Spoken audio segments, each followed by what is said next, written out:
إن الحمد لله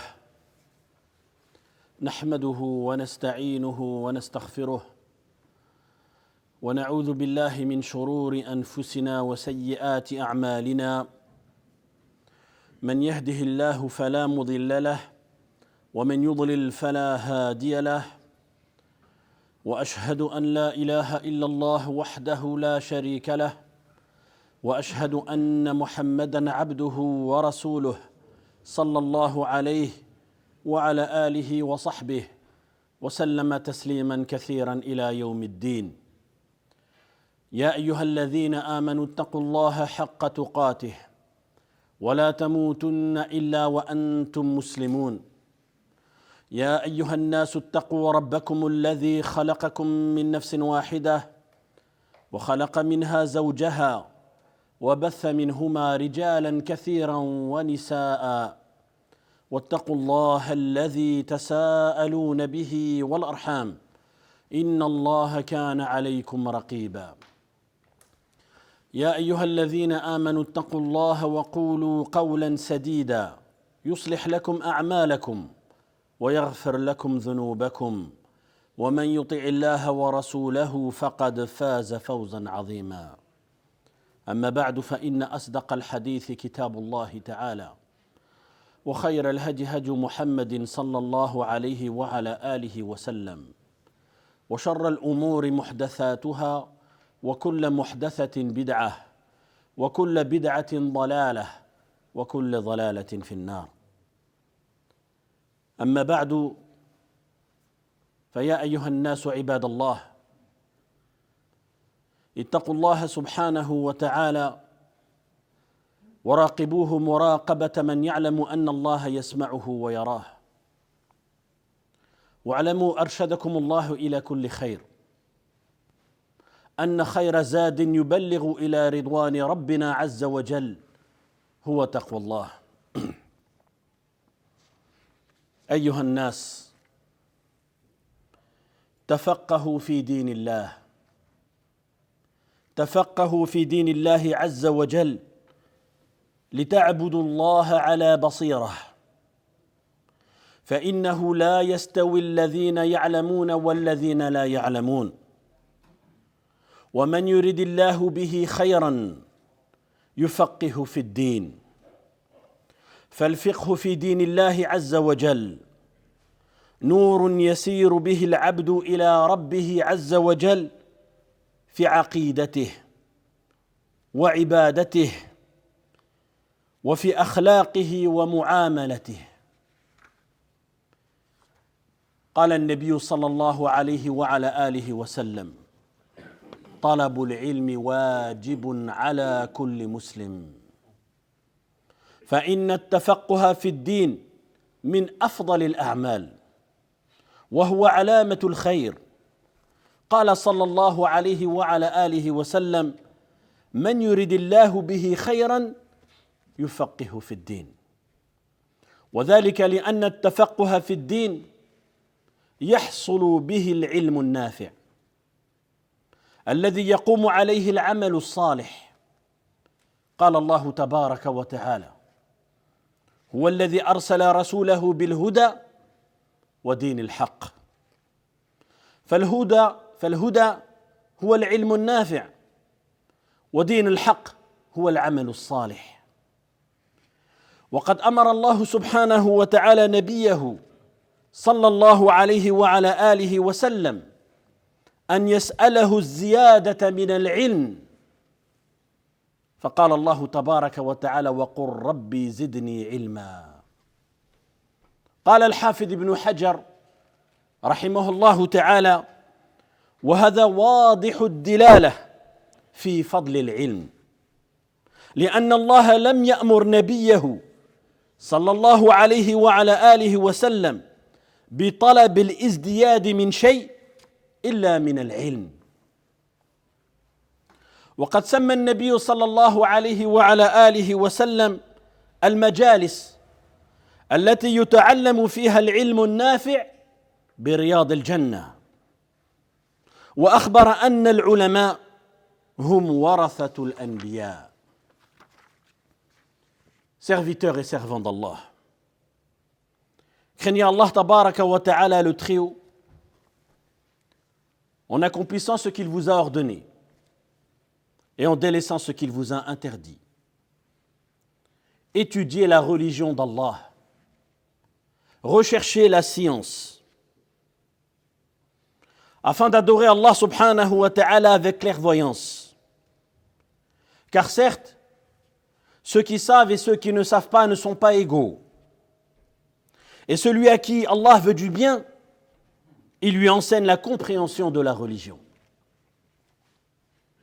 Ainsi, l'apprentissage de la religion d'Allah est une lumière avec laquelle le serviteur éclaire son chemin vers son Seigneur, dans sa croyance, son adoration, son comportement et ses relations avec les autres.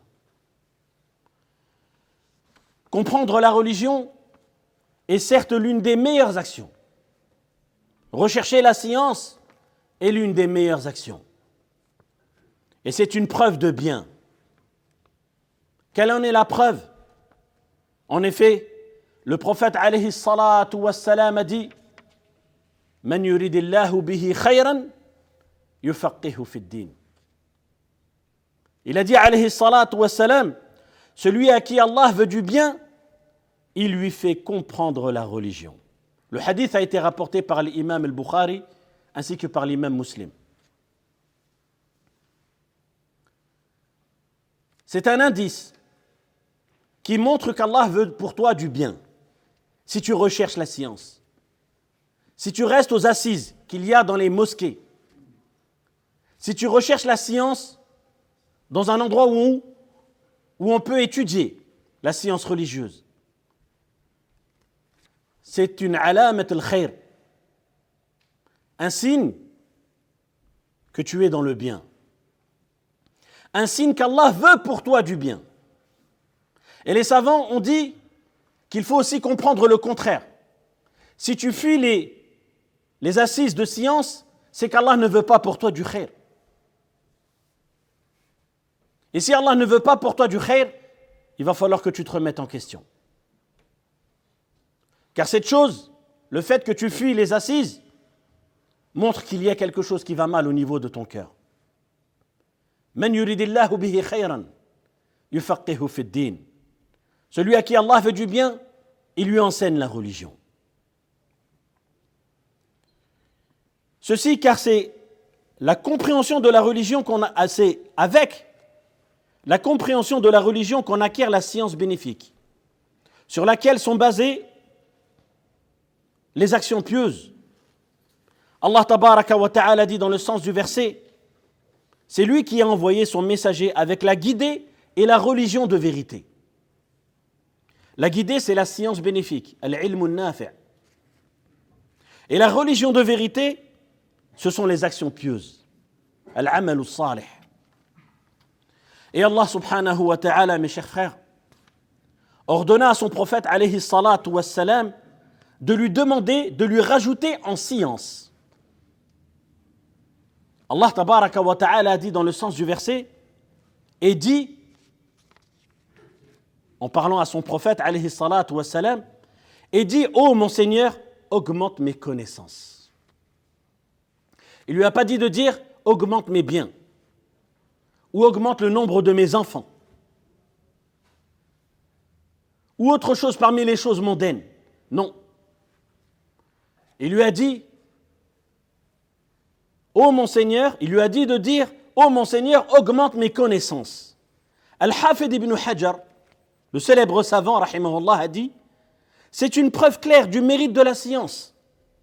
Car Allah n'a jamais ordonné à son prophète, alayhi salatu wassalam, de lui demander l'augmentation d'une chose en dehors de la science. Wa qur rabbi zidni ilma. Et le prophète alayhi salatu wassalam nomma les assises dans lesquelles on apprend la science bénéfique par les jardins du paradis, Riyadul Jannah. Et il nous informa que les savants sont les héritiers des prophètes, serviteurs et servants d'Allah. Il n'y a aucun doute qu'avant que la personne n'accomplisse des actes, elle doit d'abord connaître la façon d'accomplir ces actes d'une manière correcte, afin que cet acte soit valide, conforme, et qu'il permette d'atteindre le résultat recherché.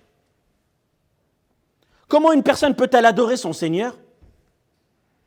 Adoration de laquelle dépend sa préservation du feu de l'enfer et son entrée au paradis. Comment peut-elle accomplir ces actes d'adoration sans science? Al-ilmu qabla al-qawli wal-amal.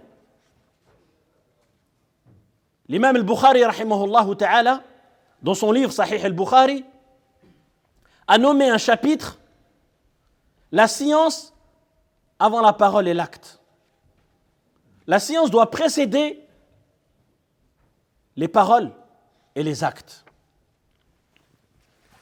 Dès lors, les gens se sont divisés en 3 groupes au sujet de la science et des actes. Il y a 3 catégories de personnes. De quelle catégorie de personnes faisons-nous partie, nous? La première catégorie, le premier groupe, ceux qui ont réuni la science bénéfique et les actions pieuses. Ils recherchent la science et la mettent en pratique. Ils multiplient les bonnes actions. Ils adorent leur Seigneur avec conformité. Conformité à quoi? À l'enseignement du prophète, alayhi salatu wassalam. Ce sont ceux qu'Allah tabaraka wa ta'ala a guidés sur le chemin de ceux qu'il a comblés de bienfaits, parmi les prophètes, les véridiques, les martyrs et les pieux. Et quels bons compagnons que cela. Wa hasuna ulaika rafiqa. Le deuxième groupe, la deuxième catégorie de personnes, ce sont ceux qui ont appris la science bénéfique et ne l'ont pas mise en pratique. Alors que le prophète sallallahu alayhi wa sallam a dit Al-Qur'an, hujjatun lak aw alayk. Le Coran, les versets que tu connais, dont tu as la connaissance, que tu les aies mémorisés ou pas. Il y a certains versets du Coran qu'on connaît, on connaît leur sens, on est au courant de leur existence, mais qu'on ne connaît pas par cœur. Même si tu ne les mémorises pas, chaque verset, si tu les mets en pratique, ils seront un argument pour toi le jour du jugement. Et si tu ne le mets pas en pratique, il sera un argument contre toi le jour du jugement. Donc dans cette deuxième catégorie, ce sont ceux qui ont appris la science bénéfique et ne l'ont pas mise en pratique. Ceux-là sont ceux qui encourent la colère d'Allah subhanahu wa ta'ala. Le troisième groupe, la troisième catégorie, ceux qui accomplissent des actes sans science. C'est du pur égarement, que de l'innovation. Comment mettre en pratique des choses faisant partie de notre religion sans science, sans l'enseignement de notre prophète alayhi salatu wa salam, sur qui descendait la révélation, la dernière des révélations. Ceux-là sont les égarés. Ad-dalloun. Et ces 3 catégories, ou ces 3 groupes sont englobés par la parole d'Allah subhanahu wa ta'ala dans Surat al-Fatiha, que nous récitons dans chaque unité de prière. Ihdina sirat al-mustaqim, sirat al-ladhina an'amta alayhim, ghayr al-maghboubi alayhim, wala ad-dallin. Les 3 catégories. Ceux qui recherchent la science et qui la mettent en pratique, ceux qui recherchent la science et qui ne la mettent pas en pratique, et ceux qui ne recherchent pas la science et ne mettent rien de conforme en pratique. Ils multiplient des actes innovés. Car sans science, non précédés de la recherche de science.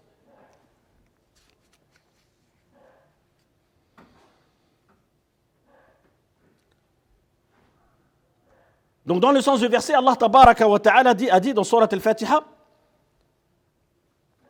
non pas de ceux qui ont couru ta colère, ni des égarés. Guide-nous dans le droit chemin, ihdina sirat al-mustaqim, le chemin de ceux que tu as comblés de faveur. Ils recherchent la science et ils la mettent en pratique. Non pas de ceux qui ont couru ta colère.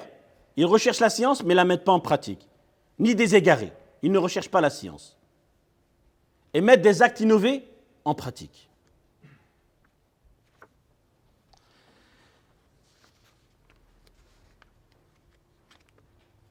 Allah subhanahu wa ta'ala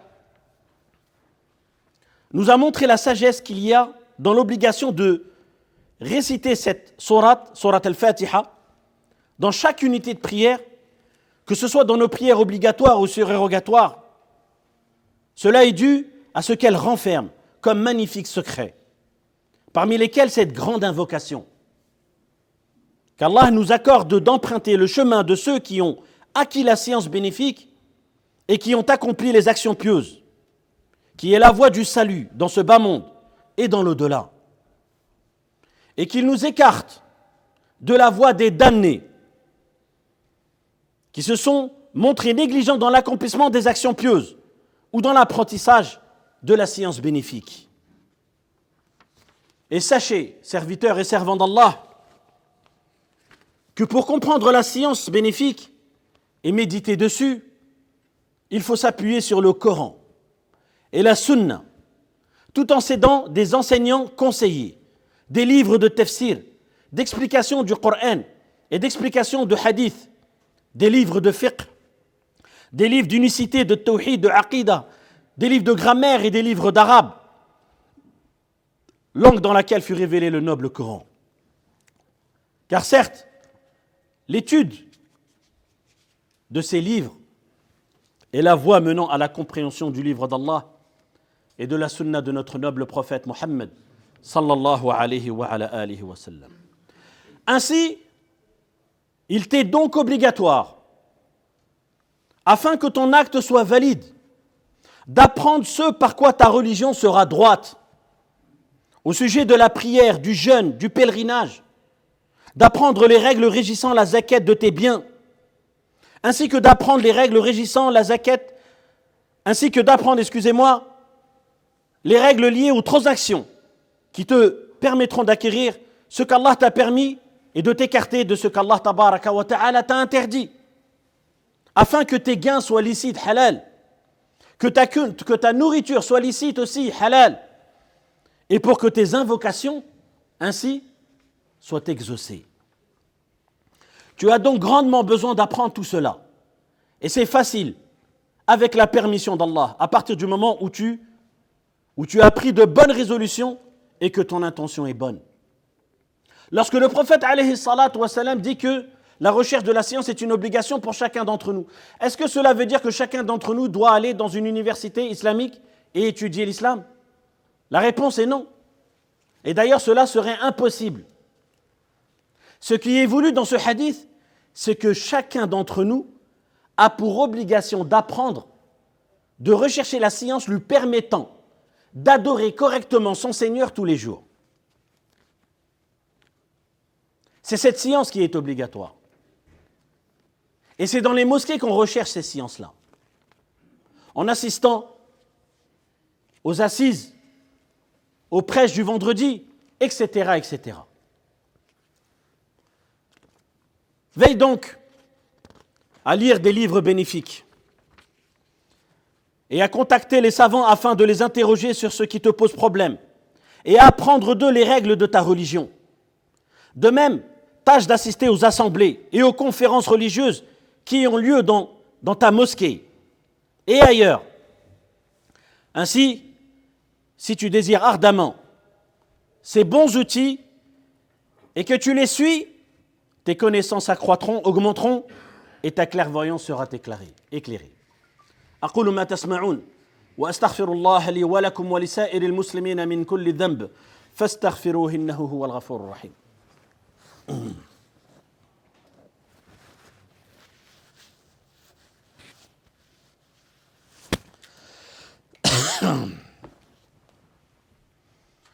الحمد لله عظيم الإحسان واسع الفضل والجود والامتنان وأشهد أن لا إله إلا الله وحده لا شريك له وأشهد أن محمدًا عبده ورسوله صلى الله عليه وعلى آله وصحبه وسلم تسليما كثيرا إلى يوم الدين. أما بعد, ceci étant dit, n'oublie pas, chers frères et chères sœurs, que la science augmente et décuple avec les actes. Donc si tu mets en pratique ce que tu as appris, Allah augmentera ta science.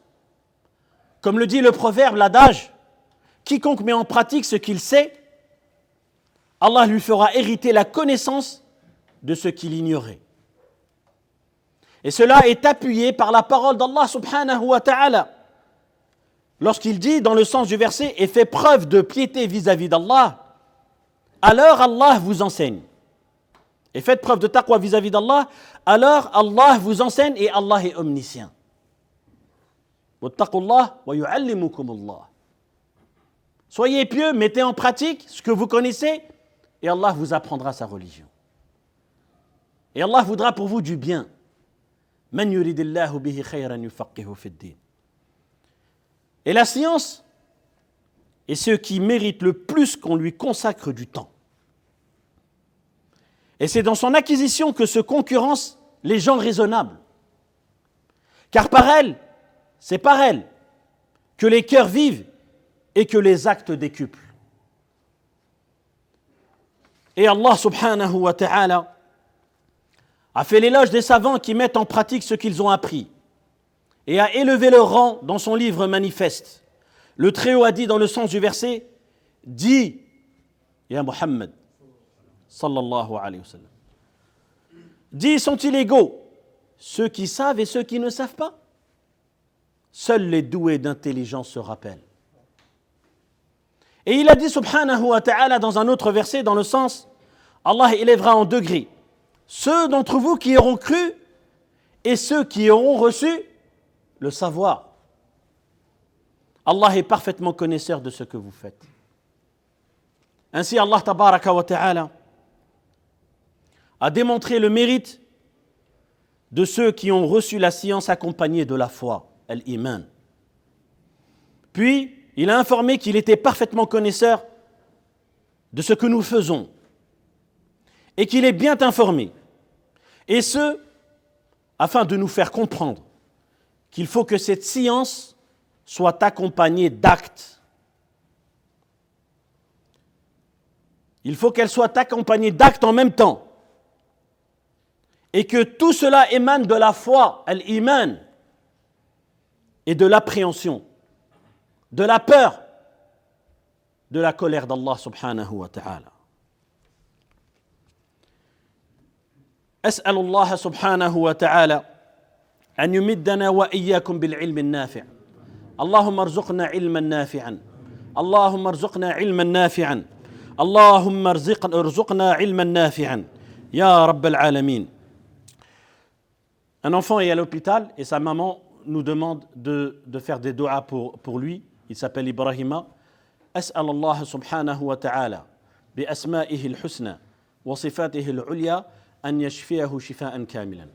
اللهم اشفيه شفاء كاملا. اللهم اشفيه شفاء كاملا وقوموا إلى صلاتكم حفظكم الله تعالى.